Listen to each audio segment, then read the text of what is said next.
ସୁନିତା ମଧ୍ୟାହ୍ନ ଭୋଜନ ପାଇଁ ପ୍ରସ୍ତୁତି କରୁଥିଲେ। ଠିକ୍ ସେତିକି ବେଳେ ତାଙ୍କ ସ୍ୱାମୀ ସଞ୍ଜୟ ତାଙ୍କ ବାପା ରାମପ୍ରସାଦଙ୍କ ସହ ଫୋନରେ କଥା ହେଉଥିବା ବେଳେ ରୁମ୍ରୁ ବାହାରି ଆସିଲେ। ଫୋନ୍ଟି ସ୍ପିକରରେ ଥିଲା, ତେଣୁ ସୁନିତା ମଧ୍ୟ ରୋଷେଇକୁ ଅଧାରେ ରଖି ବାପ ପୁଅଙ୍କ କଥା ଶୁଣିବାକୁ ଲାଗିଲେ। ତାଙ୍କ ଶ୍ୱଶୁର ରାମପ୍ରସାଦ ତାଙ୍କ ଝିଅ ରଚନାଙ୍କ ଘରୁ କଥା ହେଉଥିଲେ। ସଞ୍ଜୟ ରାଗିଯାଇ ପଚାରିଲେ, ବାପା, ମୁଁ ଆପଣଙ୍କୁ ପୁଣି ଥରେ ପଚାରୁଛି, ଆପଣ ଆସୁଛନ୍ତି କି ନାହିଁ? ଶେଷରେ ଆଉ କେତେ ଦିନ ସେଠାରେ ଝିଅ ଜ୍ୱାଇଁଙ୍କ ଘରେ ପଡ଼ି ରହିଥିବେ? ନିଜ କଥା ନୁହେଁ, ଅନ୍ତତଃ ଆମ ଇଜ୍ଜତ କଥା ତ ଭାବନ୍ତୁ। ଭଲା ଆଜି ପର୍ଯ୍ୟନ୍ତ କୌଣସି ବାପା ନିଜ ଝିଅ ଜ୍ୱାଇଁଙ୍କ ଘରେ ରହିଛନ୍ତି କି? ମୋତେ ଲାଗୁଛି ଆପଣଙ୍କର ମୁଣ୍ଡ ଖରାପ ହୋଇଗଲାଣି ଯେ ଏପରି କଥା କହୁଛନ୍ତି। ଠିକ୍ ସେତିକି ବେଳେ ସେପଟୁ ରାମପ୍ରସାଦଙ୍କ କର୍କଶ ସ୍ୱର ଆସିଲା, ଶୁଣିଲୁଣି? ଏବେ ଶୁଣିନେ ପୁଅ, ଆଉ କେତେଥର ତତେ କହିବି ଯେ ମୁଁ ଝିଅ ଜ୍ୱାଇଁଙ୍କ ଘରେ ରହିବାର ନିଷ୍ପତ୍ତି ବହୁତ ଭାବି ଚିନ୍ତି ନେଇଛି। ମୋତେ ଏବେ ମୋ ଜ୍ୱାଇଁଙ୍କ ଘର ହିଁ ଭଲ ଲାଗୁଛି।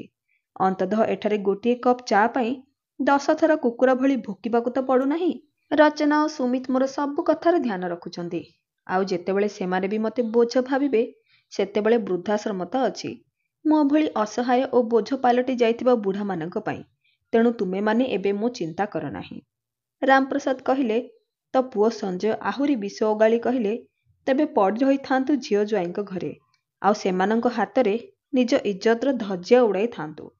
ଠିକ୍ ସେତିକି ବେଳେ ସଞ୍ଜୟଙ୍କୁ ରାଗୁଥିବାର ଦେଖି ସୁନିତା ମଧ୍ୟ ଉଠି ବାହାରକୁ ଆସିଲେ। ତାଙ୍କ ଶ୍ୱଶୁରଙ୍କ କହିଥିବା କଥା ସବୁ ତାଙ୍କୁ ଶୁଣାଯାଉଥିଲା। ତେବେ ସେପଟୁ ସ୍ୱର ଆସିଲା, ହଁ ହଁ, ନିଜ ଆତ୍ମସମ୍ମାନ ହରାଇ ବେଇଜ୍ଜତ ବାପା ହୋଇ ରହିବା ଅପେକ୍ଷା ଇଜ୍ଜତଦାର ଘରର ଶ୍ୱଶୁର ହୋଇ ରହିବା ଯଥେଷ୍ଟ ଭଲ। ଏହା କହି ସେ ଫୋନ୍ଟିକୁ ବନ୍ଦ କରି ନିଜର ଅସନ୍ତୋଷ ପ୍ରକାଶ କଲେ। ସଞ୍ଜୟ ମଧ୍ୟ ରାଗରେ ସ୍ପିକରର ସୁଇଚ୍ ବନ୍ଦ କରିଦେଲେ। ନିଜ ଶ୍ୱଶୁରଙ୍କ କଥା ଶୁଣି ସୁନିତାଙ୍କୁ ନିଜ ଉପରେ ଟିକିଏ ଲଜ୍ଜା ଲାଗିଲା। ସେ ଭାବିବାକୁ ଲାଗିଲେ ଯେ ତାଙ୍କୁ ଓ ସଞ୍ଜୟଙ୍କ ଅବହେଳା କାରଣରୁ ଯଦି ତାଙ୍କ ଶ୍ୱଶୁରଙ୍କୁ ଝିଅ ଘରେ ଯାଇ ରହିବାକୁ ପଡ଼ୁଛି ବୋଲି ତାଙ୍କ ବାପଘର ଲୋକେ ଜାଣିବେ, ତେବେ ସେମାନେ ତାଙ୍କ ବିଷୟରେ କ'ଣ ଭାବିବେ? ତାଙ୍କ ଭାଉଜମାନେ କ'ଣ ମାଆଙ୍କୁ ଟାହି ଟାପରା କରିବାର ଏପରି ସୁବର୍ଣ୍ଣ ସୁଯୋଗ ହାତଛଡ଼ା କରିବେ? ନା ନା, କୌଣସି ପ୍ରକାରେ ଏହି ଖବର ସମ୍ପର୍କୀୟଙ୍କ ପାଖରେ ପହଞ୍ଚିବା ପୂର୍ବରୁ ତାଙ୍କୁ ନିଜ ଶ୍ୱଶୁରଙ୍କୁ ମନାଇ ଫେରାଇ ଆଣିବାକୁ ପଡ଼ିବ। କିନ୍ତୁ ଏ ବିଷୟରେ ପ୍ରଥମେ ସଞ୍ଜୟଙ୍କ ସହ କଥା ହେବାକୁ ପଡ଼ିବ। ଏହା ଭାବି ସୁନିତା ସଞ୍ଜୟଙ୍କୁ କହିଲେ, ଦେଖନ୍ତୁ, ଯାହା ବି ହେଲା ଠିକ୍ ହେଲା ନାହିଁ। ଶେଷରେ ସେ ଆପଣଙ୍କ ବାପା, ଆଉ ସେ ଯଦି ଆପଣଙ୍କୁ 2 ପଦ କଥା କହିଦେଲେ ତ କ'ଣ ହେଲା? ଆପଣ ଚୁପ୍ ରହିଯାଇଥାନ୍ତେ, ଟିକେ ସହିଯାଇଥାନ୍ତେ ଓ ତାଙ୍କ ସହ ନରମ ଭାବରେ କଥା ହୋଇଥାନ୍ତେ।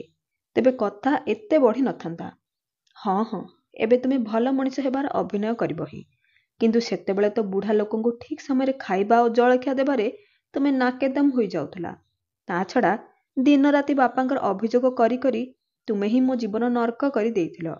ଆଉ ଏବେ ବି ତୁମକୁ ବାପାଙ୍କ ଯିବାର ଦୁଃଖ ନାହିଁ, ବରଂ ତାଙ୍କ ସହିତ ପେନ୍ସନର ଟଙ୍କା ଚାଲିଯିବାର ଚିନ୍ତା ଘାରୁଛି। ସଞ୍ଜୟ ରାଗରେ ସବୁ ଦୋଷ ସୁନିତାଙ୍କ ମୁଣ୍ଡରେ ଲଦିଦେଲେ। ତେଣୁ ସେ ବିରକ୍ତ ହୋଇ ଥଟ୍ଟା କରି କହିଲେ, ତେବେ ତୁମେ ବି କ'ଣ ବାପାଙ୍କ କଥା ମନେ ପକାଇ ଛଟପଟ ହେଉଛ?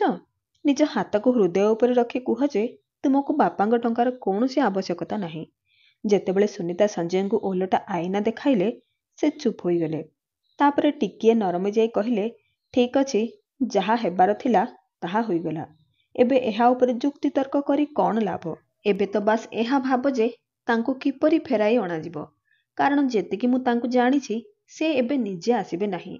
ଏବେ ତ ସେ ରଚନାଙ୍କ ଘରେ ଅଛନ୍ତି, କିନ୍ତୁ ସେଠାରେ ବି ଯଦି ତାଙ୍କ ଆତ୍ମସମ୍ମାନକୁ ଟିକିଏ ବି ଆଘାତ ଲାଗିଲା, ତେବେ ସେ ବୃଦ୍ଧାଶ୍ରମ ଯିବାକୁ ଟିକିଏ ବି ଡେରି କରିବେ ନାହିଁ। ତାପରେ ସେଠାରୁ ସେ ହୁଏତ ଆଉ କେବେ ଫେରିବେ ନାହିଁ।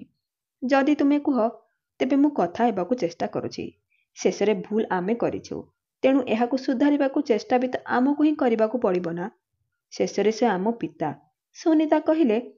ତ ସଞ୍ଜୟ କହିଲେ, ନା, ତୁମେ ଛାଡ଼ିଦିଅ।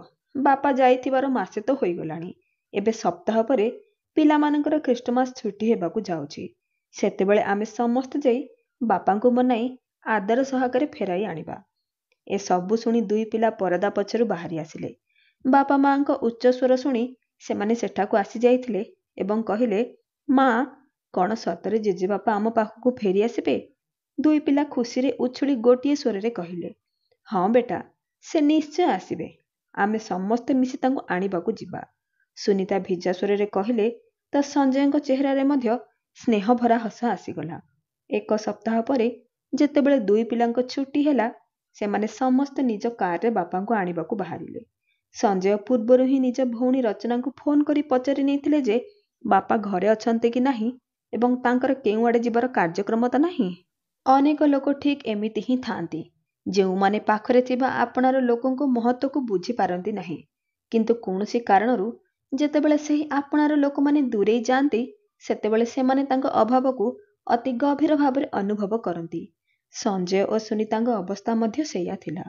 ଯେ ପର୍ଯ୍ୟନ୍ତ ବାପା ସେମାନଙ୍କ ସହ ରହୁଥିଲେ ସେମାନଙ୍କୁ ସବୁବେଳେ ଲାଗୁଥିଲା ଯେ ବାପା ଅଯଥାରେ ସେମାନଙ୍କ କାମରେ ମୁଣ୍ଡ ପୁରାଉଛନ୍ତି, ପିଲାମାନଙ୍କ ସହ ଅନାବଶ୍ୟକ କଥାବାର୍ତ୍ତା କରି ସେମାନଙ୍କ ସମୟ ନଷ୍ଟ କରୁଛନ୍ତି।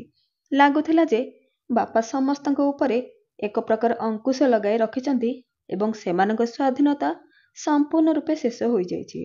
ବାପା କହୁଥିଲେ ଯେ ଜୀବନରେ କିଛି ହେବା ପାଇଁ ନିଜ ପିଲାମାନଙ୍କ ମଧ୍ୟରେ ଅନୁଶାସନର ମଞ୍ଜି ବୁଣିବା ପାଇଁ ପ୍ରଥମେ ନିଜକୁ ଅନୁଶାସିତ ହୋଇ ରହିବାକୁ ପଡ଼ିବ, ତେବେ ଯାଇ ପିଲାମାନେ ଆମକୁ ନିଜର ଆଦର୍ଶ ମାନି କିଛି ଶିଖିପାରିବେ। କିନ୍ତୁ ସୁନିତା ଏବଂ ସଞ୍ଜୟଙ୍କୁ ତାଙ୍କର ଏହି କଥାଗୁଡ଼ିକ କେବଳ ମିଥ୍ୟା ଓ ଅଦରକାରୀ ଗପ ଭଳି ଲାଗୁଥିଲା, କିନ୍ତୁ ଆଜି ତାଙ୍କୁ ବାପାଙ୍କର କହିଥିବା ପ୍ରତ୍ୟେକ କଥାରେ ସତ୍ୟତା ଅନୁଭବ ହେଉଥିଲା। ବାପାଙ୍କ ଠାରୁ ପ୍ରତି ମାସରେ ତାଙ୍କର ପେନ୍ସନ୍ ନେବା କଥା ତ ସେମାନଙ୍କର ମନେ ରହିଥିଲା, ଅଥବା ଏହାକୁ ସେମାନେ ନିଜର ଅଧିକାର ବୋଲି ଭାବୁଥିଲେ, କିନ୍ତୁ କର୍ତ୍ତବ୍ୟ ତୁଲାଇବାରେ ସେମାନେ ଫେଲ୍ ମାରିଥିଲେ। ନିଜ ସାଙ୍ଗମାନଙ୍କ ସହ ଗପସପ କରିବା ସମୟରେ ସୁନିତା ଅନେକ ସମୟରେ ଭୁଲି ଯାଉଥିଲେ ଯେ ବାପା ଚା ପାଇଁ ଅପେକ୍ଷା କରିଛନ୍ତି। ସେ ଡାଇବେଟିସ୍ ରୋଗୀ, କିନ୍ତୁ ତାଙ୍କର ହିଁ ଦେଇଥିବା ଟଙ୍କାରେ ସୁଗାର ଫ୍ରି ଚିନି କିଣିବା ବି ତାଙ୍କୁ ଟଙ୍କାର ଅପଚୟ ଲାଗୁଥିଲା। ସଞ୍ଜୟ ମଧ୍ୟ କେବେ ଏହା ଭାବିନଥିଲେ ଯେ ବୃଦ୍ଧ ପିତାଙ୍କର ତାଙ୍କଠାରୁ କିଛି ଆଶା ଥାଇପାରେ। 2 ମୁହୂର୍ତ୍ତ ପାଇଁ ସଞ୍ଜୟଙ୍କ ସହ କଥା ହେବାକୁ ସେ ତରସି ଯାଉଥିଲେ, କିନ୍ତୁ ସଞ୍ଜୟଙ୍କର ସେଥିପ୍ରତି କୌଣସି ଧ୍ୟାନ ନଥିଲା। ବାପା ତ ସଞ୍ଜୟ ବଡ଼ ହେବା ଦିନରୁ ହିଁ ତାଙ୍କୁ ନିଜର ବନ୍ଧୁ ବନାଇ ନେଇଥିଲେ, କିନ୍ତୁ ସଞ୍ଜୟ କେବେ ତାଙ୍କର ବନ୍ଧୁ ହୋଇପାରିନଥିଲେ। ସେ ଦୁହେଁ ଏହା ଭାବୁଥିଲେ। ଠିକ୍ ସେତିକିବେଳେ ରାସ୍ତାରେ ହଠାତ୍ ଗାଡ଼ି ଘର ଘର ଶବ୍ଦ କରି ଝଟକା ଖାଇ ଅଟକିଗଲା। ଏହା ତ ଭଲ ହେଲା ଯେ ପାଖରେ ହିଁ ଗୋଟିଏ ମୋଟର ଗ୍ୟାରେଜ ଥିଲା। ଧକ୍କା ଦେଇ ଗାଡ଼ିକୁ ସେଠାରୁ ନିଆଗଲା। ମେକାନିକ୍ ଯାଞ୍ଚ କରି କହିଲେ ଯେ ବ୍ରେକ୍ ପାଇପ୍ ଫାଟିଯାଇଛି ଏବଂ ତାହା ଠିକ୍ ହେବାକୁ ଅନ୍ତତଃ ଗୋଟିଏ ଦିନ ଲାଗିବ। କିନ୍ତୁ ଏହା ଏକ ସଂଯୋଗ ଥିଲା ଯେ ସେମାନଙ୍କ ଗାଡ଼ି ସୁନିତାଙ୍କ ବାପଘର ସହରରେ ଖରାପ ହୋଇଥିଲା, ତେଣୁ ଅନ୍ୟ କୌଣସି ଉପାୟ ନ ପାଇ ସେମାନେ ଗାଡ଼ି ଠିକ୍ ହେବା ପର୍ଯ୍ୟନ୍ତ ସୁନିତାଙ୍କ ବାପଘରେ ରହିବାକୁ ନିଷ୍ପତ୍ତି ନେଲେ। ସଞ୍ଜୟ ଏକ ଟ୍ୟାକ୍ସି କରି ପୁରା ପରିବାରକୁ ନେଇ ଶ୍ୱଶୁର ଘର ଆଡ଼କୁ ଚାଲିଲେ। ସେମାନଙ୍କୁ ହଠାତ୍ ଆସିଥିବାର ଦେଖି ସମସ୍ତେ ବହୁତ ଖୁସି ହେଲେ। ସୁନିତାଙ୍କ ପରିବାରରେ ତାଙ୍କ ମା ବାପାଙ୍କ ବ୍ୟତୀତ ତାଙ୍କର 2 ବଡ଼ ଭାଇ ଏବଂ ଭାଉଜମାନେ ମଧ୍ୟ ଥିଲେ। ବଡ଼ ଭାଇଙ୍କର 2 ଯାଆଁଳା ପୁଅ ଏବଂ ସାନ ଭାଇଙ୍କର ଗୋଟିଏ ଝିଅ ଥିଲେ। ପିଲାମାନଙ୍କ ବୟସରେ ବେଶୀ ଫରକ ନ ଥିବାରୁ ସେମାନେ ଶୀଘ୍ର ପରସ୍ପର ସହ ମିଶିଗଲେ ଏବଂ ହଇଚଇ କରିବାକୁ ଲାଗିଲେ। ସୁନିତା ମା ବାପାଙ୍କ ସହ କିଛି ସମୟ କଥାବାର୍ତ୍ତା ହେବା ପରେ ସଞ୍ଜୟଙ୍କୁ ସେଠାରେ ଛାଡ଼ି ରୋଷେଇ ଘର ଆଡ଼କୁ ଚାଲିଲେ, ଯେଉଁଠାରେ ତାଙ୍କର 2 ଭାଉଜ ରାତିର ଖାଦ୍ୟ ପ୍ରସ୍ତୁତିରେ ଲାଗିଥିଲେ। ସୁନିତା ଭାଉଜମାନଙ୍କୁ ସାହାଯ୍ୟ କରିବାକୁ ଚାହିଁଲେ, କିନ୍ତୁ ଭାଉଜମାନେ ସଫା ମନା କରିଦେଲେ ଏବଂ ରୋଷେଇ ଘର ବାହାରେ ପଡ଼ିଥିବା ଚୌକିରେ ବସାଇ ଗପ କରିବାକୁ ଲାଗିଲେ। କିଛି ସମୟ ପରେ ସୁନିତା ଦେଖିଲେ ଯେ ତାଙ୍କ ଭାଉଜମାନେ କଥାବାର୍ତ୍ତା ହେଉ ହେଉ କେତେ ପ୍ରକାରର ଖାଦ୍ୟ ତିଆରି କରିସାରିଲେଣି। ସେ ଯେତେବେଳେ 2 ପ୍ରକାରର ତରକାରୀ ତିଆରି କରୁଥିଲେ, ସୁନିତା ପଚାରିଲେ, ଭାଉଜ, ଏତେ କମ୍ ତେଲ ମସଲାର ତରକାରୀ କାହା ପାଇଁ ବନାଉଛ? ତ ବଡ଼ ଭାଉଜ କହିଲେ, ମା ବାପା ଅନେକ ଖାଦ୍ୟ ଖାଆନ୍ତି ନାହିଁ। ତାଙ୍କ ବୟସକୁ ଦେଖି ସେମାନଙ୍କ ପାଇଁ ଟିକେ ଅଲଗା କରିବାକୁ ପଡ଼େ। କିନ୍ତୁ ମା ବାପାଙ୍କର ତ କୌଣସି ରୋଗ ନାହିଁ, ତେବେ ସେମାନଙ୍କ ପାଇଁ ଆପଣମାନେ ଏତେ ଅସୁବିଧା କାହିଁକି କରୁଛନ୍ତି? ସୁନିତା ତାଙ୍କ କଥା ମଝିରେ କାଟି କହିଲେ। ତ ସାନ ଭାଉଜ କହିଲେ, ଆରେ ତ କ'ଣ ହେଲା ଦିଦି, ବୟସ୍କ ଲୋକ ଅଟନ୍ତି, ପରହେଜ କରନ୍ତି, ତେବେ ଯାଇ ତ ତାଙ୍କ ସ୍ୱାସ୍ଥ୍ୟ ଭଲ ରହୁଛି। ତାଙ୍କ ପାଇଁ କିଛି କରିବାର ଅସୁବିଧା କେମିତି? ଏହା ତ ଆମର କର୍ତ୍ତବ୍ୟ। ବାସ୍ତବରେ ତୁମେ ଯେତିକି ନିଜ ଶ୍ୱଶୁରଙ୍କ ପାଇଁ କରୁଛ, ସେ ହିସାବରେ ତ ଆମେ କିଛି ବି କରୁନାହୁଁ। ମୁଁ କ'ଣ କରିଛି ଭାଉଜ? ଆଉ ଆପଣଙ୍କୁ କେମିତି ଜଣାପଡ଼ିଲା? ସୁନିତା କିଛି ଦ୍ୱନ୍ଦ୍ୱଭରା ସ୍ୱରରେ କହିଲେ। ତ ବଡ଼ ଭାଉଜ ହସି ହସି କହିଲେ, ଆଉ କିଛି ନ ଜାଣିଲା ପରି ହୁଅନି ଦିଦି। କାଲି ତ ତୁମ ଶ୍ୱଶୁରଙ୍କ ଫୋନ୍ ଆସିଥିଲା। ସେ ତୁମ ବିଷୟରେ ଏବଂ ସଞ୍ଜୟଙ୍କ ବିଷୟରେ ଆମକୁ ସବୁ କିଛି କହିଲେ। ଏହା ଶୁଣି ସୁନିତାଙ୍କ ମନରେ ନ ଜାଣି କେମିତି କେମିତି ଖରାପ ବିଚାର ଏବଂ ସନ୍ଦେହ ଆସିବାକୁ ଲାଗିଲା ଯେ ବାପା ନିଶ୍ଚୟ ତାଙ୍କ ଅଭିଯୋଗ କରିଥିବେ ଏବଂ ସେଥିପାଇଁ ହିଁ ଭାଉଜମାନେ ତାଙ୍କୁ ଏମିତି କଥା କହୁଛନ୍ତି। କିନ୍ତୁ ନିଜ ମନର ସନ୍ଦେହକୁ ପ୍ରକାଶ ନ କରି ସେ ପଚାରିଲେ, କ'ଣ କହିଲେ ବାପା? କ'ଣ ସେ ଆମ ଉପରେ ରାଗିଛନ୍ତି? ଆରେ ଦିଦି, ଭଲା ସେ କାହିଁକି ରାଗିବେ ତୁମ ଉପରେ? ସେ ତ ତୁମର ଏବଂ ସଞ୍ଜୟଙ୍କର ବହୁତ ପ୍ରଶଂସା କରୁଥିଲେ। କହୁଥିଲେ ଯେ ବହୁତ ଏମିତି ଯେ କୌଣସି ଜିନିଷ ପାଇଁ ମୋ ମୁହଁ ଖୋଲିବା ପୂର୍ବରୁ ହିଁ ସେ ବୁଝିଯାଏ ଯେ ମୋତେ କ'ଣ ଦରକାର। ମୁଁ ଜାଣିନି ଭାଉଜ ଆଉ କ'ଣ କ'ଣ କହୁଥିଲେ, ଯାହା ଶୁଣି ସୁନିତାଙ୍କୁ ତାଙ୍କ ଅନ୍ତରାତ୍ମା ଧିକ୍କାରିବାକୁ ଲାଗିଲା ଯେ ନିଜର ପିଲାଳିଆମି କାରଣରୁ ସେ କେବେ ବି ବାପାଙ୍କର ଚିନ୍ତା କରିନଥିଲେ। ନିଜ ସୁବିଧା ଅନୁସାରେ ଏହି କଥାର ଧ୍ୟାନ ନ ରଖି ଯେ ସେହି ଖାଦ୍ୟ ବାପାଙ୍କ ସ୍ୱାସ୍ଥ୍ୟ ପାଇଁ ଠିକ୍ କି ନୁହେଁ। ସୁନିତା କୌଣସି ବି ଖାଦ୍ୟ ତାଙ୍କ ବାପାଙ୍କ ସାମ୍ନାରେ ରଖିଦେଉଥିଲେ। ପ୍ରଥମେ ଥରେ ଦୁଇଥର ବାପା ତାଙ୍କୁ ଭଲରେ ବୁଝାଇବାକୁ ଚେଷ୍ଟା କରିଥିଲେ, କିନ୍ତୁ ସେ କୌଣସି ଧ୍ୟାନ ଦେଲେ ନାହିଁ। ଏହାର ପରିଣାମ ଏହା ହେଲା ଯେ ତାଙ୍କର ଦେହ ଦିନକୁ ଦିନ ଖରାପ ହେବାକୁ ଲାଗିଲା। ଗୋଟିଏ ପଟେ ତାଙ୍କର ଭାଉଜମାନେ, ଯେଉଁମାନେ ତାଙ୍କ ସୁସ୍ଥ ମା ବାପାଙ୍କର ବି କେତେ ଧ୍ୟାନ ରଖୁଛନ୍ତି, ଆଉ ଗୋଟିଏ ସେ ନିଜେ, ଯିଏ ନିଜ ଶ୍ୱଶୁରଙ୍କର କେବେ କୌଣସି ଯତ୍ନ ନେଲେ ନାହିଁ। ଅନ୍ୟପଟେ ତାଙ୍କ ଶ୍ୱଶୁର, ଯିଏ ଏତେ ସବୁ ଘଟିବା ପରେ ମଧ୍ୟ ତାଙ୍କ ବାପଘରେ କାହା ଆଗରେ କୌଣସି ଅଭିଯୋଗ ନ କରି ପ୍ରଶଂସାର ପୋଲ ବାନ୍ଧି ଦେଇଛନ୍ତି। ଏସବୁ ଭାବି ପଶ୍ଚାତାପର ଅଗ୍ନିରେ ଜଳୁଥିବା ସୁନିତାଙ୍କ ଭାବନା ଲୁହ ଆକାରରେ ଆଖିରୁ ଝରିବାକୁ ଲାଗିଲା। ସେ ମନେ ମନେ ପ୍ରତିଜ୍ଞା କରିବାକୁ ଲାଗିଲେ ଯେ ଭୁଲରେ ବି ସେ ଆଉ କେବେ ବାପାଙ୍କୁ କୌଣସି ପ୍ରକାରର ଅଭିଯୋଗ କରିବାର ସୁଯୋଗ ଦେବେ ନାହିଁ। ସେପଟେ ସଞ୍ଜୟ ମଧ୍ୟ ସୁନିତାଙ୍କ ଭାଇମାନଙ୍କର ନିଜ ମା ବାପାଙ୍କ ପ୍ରତି ବ୍ୟବହାର ଦେଖୁଥିଲେ। ସେ ମଧ୍ୟ ସେମାନଙ୍କୁ ଦେଖି ଲଜ୍ଜାରେ ନଇଁ ଯାଉଥିଲେ। ସୁନିତାଙ୍କର ଦୁଇ ଭାଇ ନିଜର ବ୍ୟବସାୟ ସମ୍ଭାଳୁଥିଲେ। ଦୁହେଁ ଘରକୁ ଆସି ସେହି ଦିନର ବିକ୍ରିରୁ ହୋଇଥିବା ସମସ୍ତ ରୋଜଗାରର ହିସାବ ନିଜ ପିତାଙ୍କୁ ଜଣାଇଲେ। ଯଦିଓ ସେମାନେ କାହାକୁ ବି ରୋଜଗାରର ବିବରଣୀ ଦେବାକୁ କହିନଥିଲେ। କିଛି ସମୟ ପାଖରେ ବସି ବାପ ପୁଅ ପରସ୍ପରର ଭଲ ମନ୍ଦ ପଚାରିଲେ। ତାପରେ ସେମାନେ ସଞ୍ଜୟଙ୍କ ସହ କଥା ହେବାରେ ବ୍ୟସ୍ତ ହୋଇଗଲେ। ସଞ୍ଜୟ ମନେ ମନେ ଭାବୁଥିଲେ ଯେ ସେ ତ ନିଜ ବାପାଙ୍କର ଏକମାତ୍ର ପୁତ୍ର, ତେଣୁ ତାଙ୍କୁ ତ ତାଙ୍କର ପ୍ରତ୍ୟେକ କଥା ପ୍ରତି ଅଧିକ ଧ୍ୟାନ ଦେବାର ଆବଶ୍ୟକତା ଅଛି। ମାଙ୍କର ଦେହାନ୍ତ ପରେ ବାପା ନିଜ କଥା କହିବେ ବି ତ କାହାକୁ? ସେ କାହିଁକି ଏପର୍ଯ୍ୟନ୍ତ ନିଜ ବାପାଙ୍କ ମନର କଷ୍ଟକୁ ବୁଝିପାରି ନଥିଲେ? ଆଜି ପ୍ରଥମ ଥର ପାଇଁ ସେ ସୁନିତାଙ୍କ ଭାଇମାନଙ୍କର ନିଜ ମା ବାପାଙ୍କ ସହିତ କଥାବାର୍ତ୍ତା ଏବଂ ବ୍ୟବହାର ଦେଖି ଜାଣିଲେ ଯେ ବୟସ୍କ ଲୋକଙ୍କ ଅନୁଭବରୁ କିପରି ଲାଭ ଉଠାଯାଇପାରେ। ପିଲାମାନେ କିପରି ଜେଜେବାପା ଜେଜେ ମାଙ୍କ କାରଣରୁ ପାରିବାରିକ ଇତିହାସକୁ ଜାଣିପାରନ୍ତି। ସେମାନେ ନିଜ ସଂସ୍କୃତି ଏବଂ ସମ୍ପର୍କର ମୂଳ ସହ ଯୋଡ଼ି ହୁଅନ୍ତି। ଆମର ବୟସ୍କମାନେ ହିଁ ତ ଏହି ସବୁ ଜିନିଷର ମୂଳ ଚେର ହୋଇଥାନ୍ତି। ନଚେତ୍ ଆମେ ତ କେବଳ ଡାଳ ମାତ୍ର।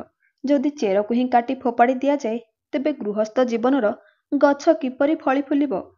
କିନ୍ତୁ ଏବେ ସେ ମଧ୍ୟ ସ୍ଥିର କରିନେଲେ ଯେ ଆଜିଠାରୁ ସେ ବାପାଙ୍କ ପେନ୍ସନର ଟଙ୍କାକୁ କେବେ ବି ହାତ ଲଗାଇବେ ନାହିଁ, ବରଂ ତାଙ୍କର ଆବଶ୍ୟକତାକୁ ନିଜ ରୋଜଗାରରେ ପୂରଣ କରିବେ। ପରଦିନ ଗାଡ଼ି ଠିକ୍ ହେଲା। ସେମାନେ ସମସ୍ତେ ବାପାଙ୍କୁ ଆଣିବାକୁ ବାହାରି ପଡ଼ିଲେ। ଏବେ ତାଙ୍କ ସାମ୍ନାରେ ନିଜ ଇରାଦା ସମ୍ପୂର୍ଣ୍ଣ ସ୍ପଷ୍ଟ ହୋଇସାରିଥିଲା। ତାଙ୍କର ବିଶ୍ୱାସ ଥିଲା ଯେ ତାଙ୍କର ପିଲାଳିଆମିକୁ କ୍ଷମା କରି ବାପା ନିଶ୍ଚୟ ତାଙ୍କ ସହ ନିଜ ଘରକୁ ଫେରି ଆସିବେ। ଭଲା ତାଙ୍କ ଭଳି ସ୍ୱାଭିମାନୀ ମଣିଷ କେବେ ଝିଅ ଜ୍ୱାଇଁଙ୍କ ଘରେ ରହିପାରିବେ କି? ଏସବୁ ତ ବାପା ସେମାନଙ୍କୁ ଶିକ୍ଷା ଦେବା ପାଇଁ କହିଥିବେ। ଏହି ଚିନ୍ତାଧାରା ସହିତ ଯେତେବେଳେ ସେମାନେ ରଚନାଙ୍କ ଘରେ ପହଞ୍ଚିଲେ, ବାପା ବାରଣ୍ଡାରେ ବସି ରଚନାଙ୍କ ପିଲାମାନଙ୍କୁ ଗପ ଶୁଣାଉଥିଲେ। ଦୁଇ ପିଲା ଯେମିତି ଗାଡ଼ିରୁ ଓହ୍ଲାଇଲେ, ଦୌଡ଼ି ଯାଇ ଭିତରକୁ ଗଲେ ଏବଂ ଜେଜେବାପାଙ୍କୁ ଆଲିଙ୍ଗନ କରି କହିଲେ, ଜେଜେବାପା, ଘରକୁ ଚାଲନ୍ତୁ ନା, ଆପଣଙ୍କୁ ବହୁତ ମନେ ପକାଉଛୁ। ରାମପ୍ରସାଦ ହଠାତ୍ ପିଲାମାନଙ୍କୁ ସାମ୍ନାରେ ଦେଖି ସ୍ନେହରେ ସେମାନଙ୍କୁ ଛାତିରେ ଜାବୁଡ଼ି ଧରିଲେ। ଠିକ୍ ସେତିକି ବେଳେ ସଞ୍ଜୟ ଆଗକୁ ଯାଇ ବାପାଙ୍କ ପାଦ ତଳେ ପଡ଼ିଗଲେ। ବାପା, ଆମକୁ କ୍ଷମା କରିଦିଅନ୍ତୁ। ଆମେ ଆପଣଙ୍କୁ ଆଦର କଲୁ ନାହିଁ। ଏବେଠାରୁ ଆପଣଙ୍କ ବିନା ଗୋଟିଏ ମୁହୂର୍ତ୍ତ ବି ରହିବୁ ନାହିଁ। ଆମ ଘରର ଅସଲି ସୋଭା ତ ଆପଣ ହିଁ ଅଟନ୍ତି। ସେତିକିବେଳେ ସୁନିତା ମଧ୍ୟ କାନ୍ଦି କାନ୍ଦି କହିଲେ, ବାପା, ମୁଁ ଆପଣଙ୍କ ବୋହୂ ନୁହେଁ, ଆପଣଙ୍କ ଝିଅ ହୋଇ ଆପଣଙ୍କ ସେବା କରିବି। ତ ରାମପ୍ରସାଦ ସେ ଦୁହିଁଙ୍କୁ କୁଣ୍ଢାଇ ପକାଇଲେ। ତାଙ୍କ ଆଖିରେ ଲୁହ ଭରି ରହିଥିଲା, କିନ୍ତୁ ଓଠରେ ସନ୍ତୋଷ ଭରା ହସ ଥିଲା। ସେ ମୁରୁକି ହସି କହିଲେ, ଚାଲ ପୁଅ, ଏବେ ବାସ୍ ଶିକ୍ଷା ମିଳିଗଲା ତ? ମୁଁ କାହା ଉପରେ ରାଗି ନାହିଁ। ବାସ୍ ମନରେ ଏତିକି ଇଚ୍ଛା ଥିଲା ଯେ ତୁମେ ବୁଝ ଯେ ମା ବାପା ବୋଝ ନୁହନ୍ତି, ସେମାନେ ଘରର ମୂଳଦୁଆ ଅଟନ୍ତି। ଏବେ ମୋ ପାଇଁ ତୁମ ଘର ହିଁ ମୋର ଆଶ୍ରା ଏବଂ ତୁମେମାନେ ହିଁ ମୋର ସବୁଠାରୁ ବଡ଼ ସମ୍ପତ୍ତି। ଏହି ବିଶ୍ୱାସ ସହିତ ସେମାନେ ସମସ୍ତେ ଖୁସି ମନରେ ନିଜ ଘରକୁ ବାହାରିଲେ। ବାପା ମା କେବେ ବୋଝ ନୁହନ୍ତି। ସେମାନେ ତ ସେହି ଚେର ଯାହା ଉପରେ ପରିବାରର ପୂରା ବୃକ୍ଷ ଠିଆ ହୋଇଥାଏ। ଚେର ଯଦି ମଜବୁତ ଥାଏ ତେବେ ଘର ସବୁବେଳେ ଖୁସିରେ ଭରି ରହିଥାଏ। ଦର୍ଶକ ବନ୍ଧୁ, ଆଜିର କାହାଣୀକୁ ମୁଁ ଏହିଠାରେ ଶେଷ କରୁଛି। ଭିଡ଼ିଓ ଭଲ ଲାଗିଥିଲେ ଭିଡ଼ିଓକୁ ଲାଇକ୍ କରନ୍ତୁ, ସେୟାର କରନ୍ତୁ। ଚ୍ୟାନେଲରେ ନୂଆ ହୋଇଥିଲେ ଚ୍ୟାନେଲକୁ ନିଶ୍ଚୟ ସବସ୍କ୍ରାଇବ୍ କରନ୍ତୁ। ହଁ, ଭିଡ଼ିଓକୁ ହାଇପ୍ ଦେବାକୁ ଜମାରୁ ଭୁଲିବେନି। ଧନ୍ୟବାଦ।